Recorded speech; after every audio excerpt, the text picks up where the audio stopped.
How do you make a column on a table in Power BI when the data you need resides on another table? I'm here to show you how. Hey everyone, I'm Justin Vogel with Pragmatic Works, and welcome to this Power BI quick tutorial. Today we're diving into two essential DAX functions, related and related table. These functions help you work across multiple tables in your data model, making your reports smarter and more dynamic. If you've been using DAX, but you don't know about these two functions, now is the time. Download a starting file from the description if you want to build columns along with me. Let's get to it. Before we use these functions, we need to understand how relationships work in Power BI.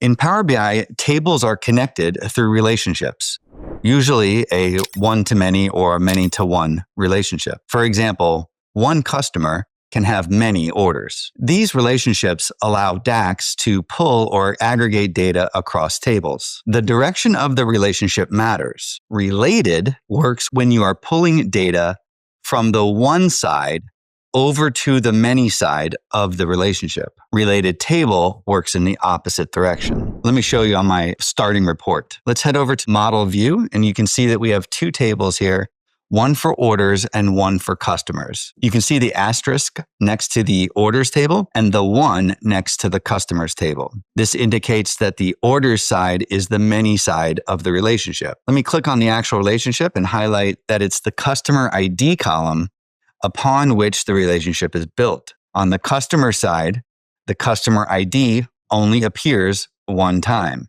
It's a column of unique values. However, customers can appear many times on the orders table. In fact, we probably hope that they do. Let's take a closer look at the sample data set that we're going to use for this video. The customers table includes fields like customer ID, name, region, email, the join date, and the customer type. The orders table includes things like order ID, customer ID, order date, and so on. And remember, the relationship is built on the customer ID column. All right, let's take related first. Related is used to bring in a value from a related table into the current row context. So we're going to start on the many side of the relationship. I will go to the orders table in my table view. So the goal here is to reach across to the other table and bring in a single value. Think of it like Excel's VLOOKUP, but it's more powerful and dynamic. Related works on relationships, not just a flat table, and it can adapt automatically based on filtering. Let's say we want to add the customer's name to the orders table. We'll create a calculated column using a DAX formula. Let's get to it. Let's click on New Column. And then if I want this new column, let me just make my DAX a little bit bigger. I'll click on New Column.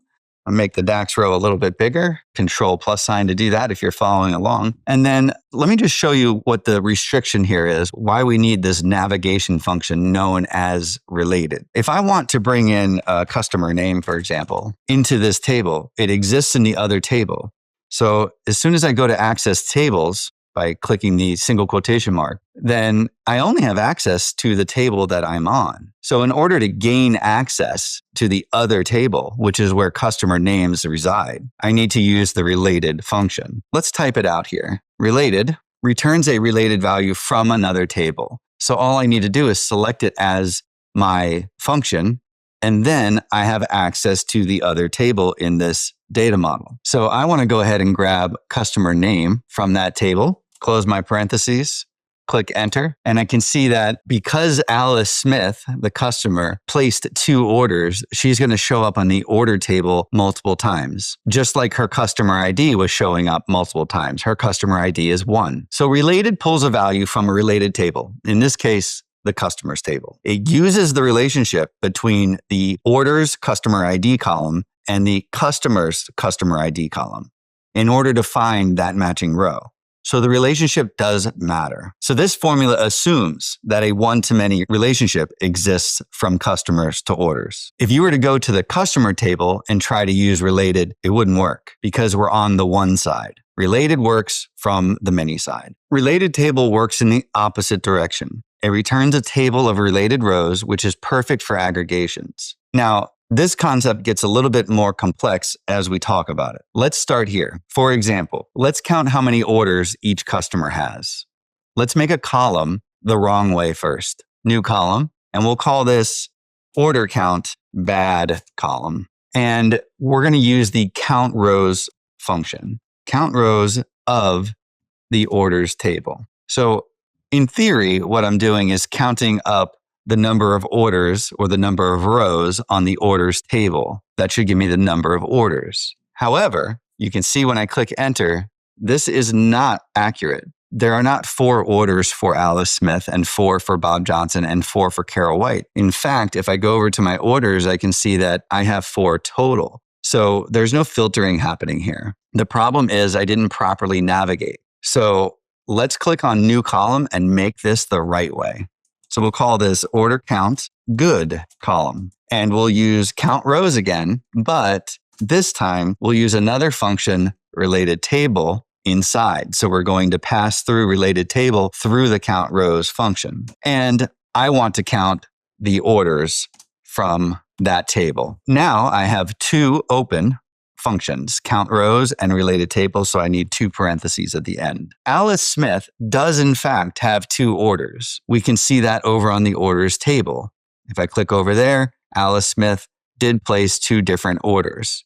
She placed order ID 101 and order ID 103. So on the customer table, she has 2 orders and the other 2 customers have 1 order each. So it's working now. So related table orders returns a table of all orders related to the current customer, and count rows counts how many rows or orders are in that related table. This counts all the orders where the customer ID matches. You can also use related table with SUMX or AVERAGEX to calculate total or average spent per customer. In fact, all the iterator or X functions work well with related table. So here's where we take it up a notch here. Unlike their non-X counterparts, like sum or average, X functions like SUMX or AVERAGEX evaluate an expression row by row over a table, then aggregate the results. Think of it this way. A non-X function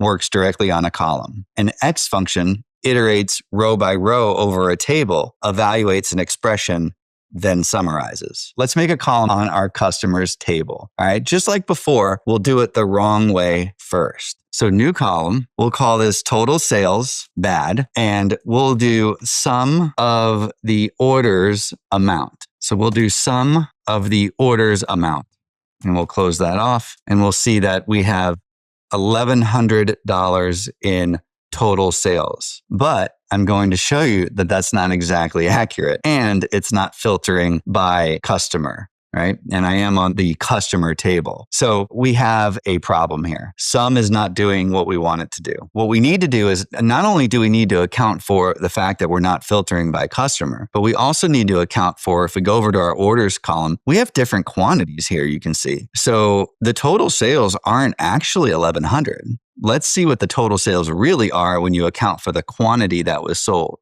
And this will give us a good idea of how an X iterator function does its job. So let's do another column on the customers table. New column. We'll call this total sales good column. All right. And we'll say, let's say we want to do this the right way. We're going to use SUMX to return the sum of an expression evaluated for each row in a table. All right. And we'll pass through related table again, and we will select the orders table. Okay. Now, what do we want to do when we look at, we're telling Power BI and DAX to look at that row by row and evaluate the expression, then return the result. So let's look at what could we possibly do. So the orders table, we're going to look at the orders amount column, and let's multiply that by that quantity column. All right. So now what's going to happen is that Power BI is going to look at each of our orders, look at the amount and the quantity, multiply those, and evaluate that over the whole table. So my good column reveals that I have $700 in sales for Alice Smith. So this actually makes my total $1,700, my total sales amount, because I'm accounting for that quantity now and I'm iterating over the whole table. So I'm doing something like multiplying 2 columns is what I'm evaluating, but I'm doing it over the whole table.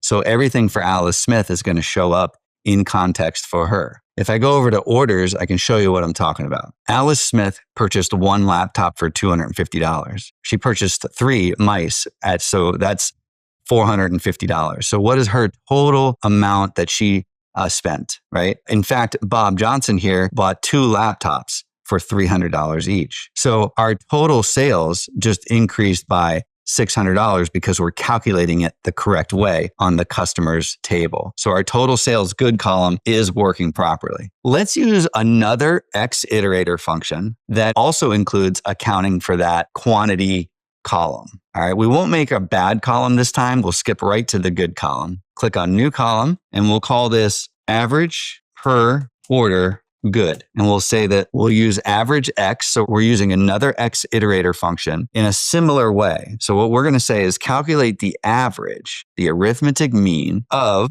related table orders, and then let's pass through in the expression. So the expression now is going to be quantity times amount, just like it was before. Quantity times amount. Close that off.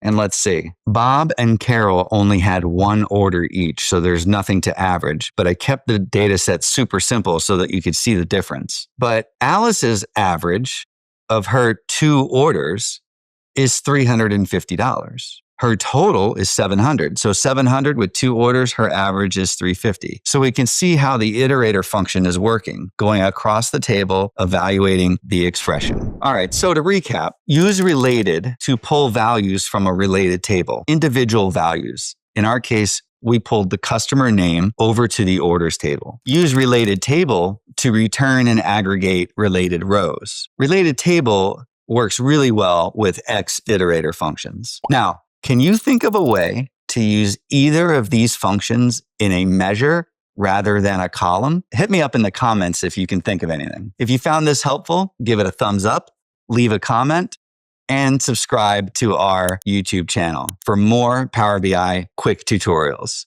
Thanks for watching.